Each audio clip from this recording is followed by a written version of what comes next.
Wenatchee, Washington, rests peacefully in a valley carved by the Columbia River. It's known as the apple capital of the world. Life here often feels safe, almost insulated from the harsh realities of bigger cities. Families raise their children under those wide, blue skies, surrounded by the natural beauty of rolling hills and orchards. The community is tight-knit, a place where folks believe they know their neighbors and can trust in the simple rhythms of small-town life. But, on a seemingly ordinary day, this comforting illusion of safety was just irrevocably shattered for one family. For Karen Delaney, the tranquility of her world was about to be replaced by a storm of fear and uncertainty that would never fully pass. The day Megan Delaney disappeared began just like any other. The air was crisp, filled with the familiar scent of autumn leaves and ripe apples. Karen went about her day, expecting her daughter to return home as she always did. But as the hours stretched into a long, silent evening, a cold knot of dread began to form in her stomach. The familiar sounds of her daughter's car in the driveway, the key in the lock, the cheerful greeting, they just never came. The silence in the house grew heavier with each passing minute, each tick of the clock a painful reminder of Megan's absence. A mother's intuition is a powerful, primal force, and Karen's was screaming that something was terribly, terribly wrong. That initial feeling of unease soon morphed into full-blown panic. Calls to Megan's friends yielded nothing but confusion. No one had seen her since earlier that day. Her phone went straight to voicemail, and gosh, each unanswered ring only amplified Karen's terror. The familiar comfort of her home suddenly felt alien and menacing. Every shadow seemed to hold a threat. Every creak of the floorboards sounded like a footstep that just wasn't there. The world outside her window, once a symbol of peace and predictability, now seemed vast and dangerous, a place that could swallow a young woman whole without leaving a single trace behind. The peaceful veneer of Wenatchee had been torn away, revealing a terrifying unknown. The calm that had once defined Karen Delaney's existence was gone forever. In its place was a gaping void filled with questions that had no answers. Her daughter, a vibrant and loving young woman, had simply vanished into thin air. The serene landscape of Wenatchee, with its picturesque orchards and flowing river, now looked sinister. It held a secret that Karen was determined to uncover. While the town around her would eventually move on, returning to its peaceful routines, Karen's life was now frozen in that single, horrifying moment. Her journey into a world of darkness, investigation, and unwavering hope had just begun, fueled by the one thing that could not be extinguished: a mother's love. Megan Delaney was a bright light in the lives of those who knew her.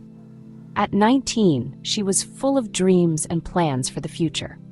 She was responsible, holding down a steady job while thinking about her next steps in life. Megan was not the type of person to act impulsively or run away from her problems. She was deeply connected to her family, especially her mother, Karen. They shared a close bond, speaking almost every day. The idea that Megan would willingly cut off all contact, leaving her mother to worry and wonder, was completely out of character. She was grounded, reliable, and loved. Her disappearance was not just a puzzle, it was a fundamental contradiction of everything she was.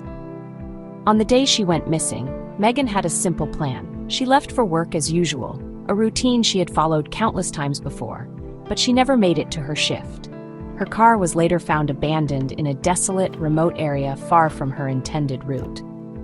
The vehicle offered few clues, sitting silently under the vast Washington sky. There were no signs of a struggle, no obvious indications of foul play. It was as if she had stopped the car, gotten out, and simply walked away into nothingness. This lack of evidence was baffling, creating a vacuum of information that made it easy for others to jump to the simplest but most painful conclusion. When Karen Delaney reported her daughter missing, the police response was disheartening. They looked at the facts: a 19-year-old girl, an abandoned car, and no clear evidence of a crime. To the investigators, it looked like a classic case of a young person deciding to leave home. They suggested that Megan had likely run away, perhaps to start a new life somewhere else. They assured Karen that teenagers often do this, and that she would hear from Megan in a few days or weeks. Their words were meant to be reassuring, but for Karen, they were like daggers to the heart. She knew her daughter better than anyone. Every fiber of Karen's being rejected the police theory. Megan was not a runaway. She was a homebody, a creature of habit who found comfort in her family and her routine. She had no secret stash of money, no packed bags, no hidden plans that would suggest a desire to escape. Karen tried to explain this to the officers, her voice filled with a desperate certainty. She insisted that something terrible must have happened to her daughter, but her pleas were met with patient nods and professional skepticism. They saw a distraught mother, not a credible witness to her own daughter's character.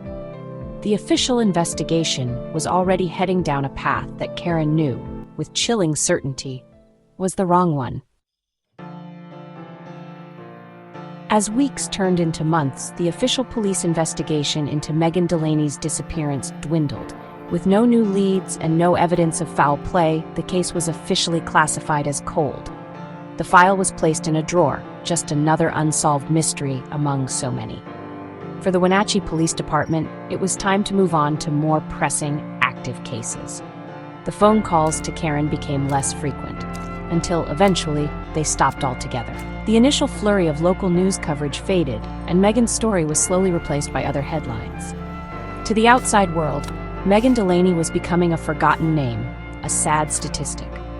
But for Karen, the search had only just begun. While the police files gathered dust, Karen's determination burned brighter than ever. She refused to let her daughter be forgotten. Her life became a relentless, one-woman investigation. She spent her days and nights poring over maps, retracing Megan's last known steps, and interviewing anyone who might have seen something, anything, on that fateful day. She printed thousands of missing person flyers with Megan's smiling face and plastered them in every town, truck stop, and community bulletin board across the state. She organized search parties, leading volunteers through rugged terrain and dense forests, her voice calling out Megan's name into the unforgiving wilderness, hoping for an answer that never came. Karen's home transformed into a case headquarters. The walls were covered with timelines, maps dotted with pins, and notes detailing every snippet of information she had gathered. She became an expert on her daughter's life, scrutinizing phone records, bank statements, and social media activity, looking for any clue the police might have missed. This quest consumed her. Sleep became a luxury she could rarely afford, and peace was a distant memory. Friends and family watched with a mixture of awe and concern as Karen channeled her grief into an unyielding mission. She was no longer just a mother. She was a detective, a warrior, fighting a lonely battle against silence and indifference. The official system had failed her, but Karen's resolve did not waver. She understood that if she stopped looking, everyone else would too. She was Megan's voice, her advocate, her last hope for justice. Every dead end was just a new starting point. Every unanswered question, a challenge to dig deeper. This mother's fire, fueled by an unbreakable love, kept the search for Megan alive long after the authorities had given up. Karen knew in her heart that her daughter was out there somewhere, waiting to be found. And she would not rest until she brought her home, no matter what it took or how long the search would last. Years passed, and the case remained frozen in time. Karen's relentless efforts had kept Megan's memory alive, but she was no closer to finding answers. Then, a new avenue opened up, the world of online true crime forums. Desperate for a fresh perspective, Karen shared Megan's story on a website dedicated to solving cold cases. She detailed every piece of information she had, hoping that another pair of eyes might see something she had missed. Her post caught the attention of a retired data analyst, a man who specialized in finding patterns within digital footprints. He was intrigued by the case and offered to help Karen, free of charge, to re-examine Megan's electronic records. Working together, Karen and the analyst began a meticulous review of Megan's cell phone data, which Karen had fought to obtain years earlier. The police had briefly looked at the records but had found nothing of interest. The retired analyst, however, brought a new level of expertise. He wasn't just looking at who she called, he was analyzing the raw data of the cell tower pings from the day she vanished. He painstakingly mapped the locations where her phone had connected to various towers, creating a digital breadcrumb trail of her final hours. It was a tedious process, cross-referencing tower locations with geographical maps and timelines, looking for any inconsistencies or strange deviations from her known route. The breakthrough came unexpectedly.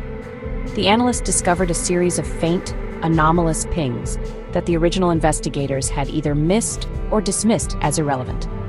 These pings showed Megan's phone moving to a remote, heavily wooded area, far from where her car was found. It was a location that had never been searched.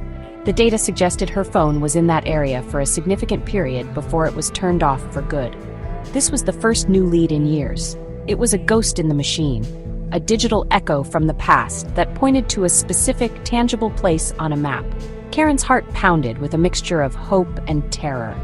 Armed with this new, compelling evidence, Karen went back to the police. This time, they listened. The data was too specific, too precise to ignore. They organized a new search, focusing on the coordinates provided by the analyst. On a cold gray morning, search teams and cadaver dogs were dispatched to the dense woods. It did not take long. In a secluded, overgrown ravine, hidden from view, they found human remains. Dental records soon confirmed the unthinkable. It was Megan. After years of searching, Megan Delaney had finally found her daughter. The discovery was heartbreaking, but it was also a vindication of her unwavering belief. The case was no longer a missing person investigation. It was now a homicide. The discovery of Megan's remains sent a shockwave through the community and forced the police to reopen the case with renewed urgency. Now treating it as a homicide, investigators began to look at the people in Megan's life with fresh eyes. The focus quickly narrowed to one individual, a man who was an acquaintance of Megan's. He had been questioned briefly at the time of her disappearance, but had a seemingly solid alibi.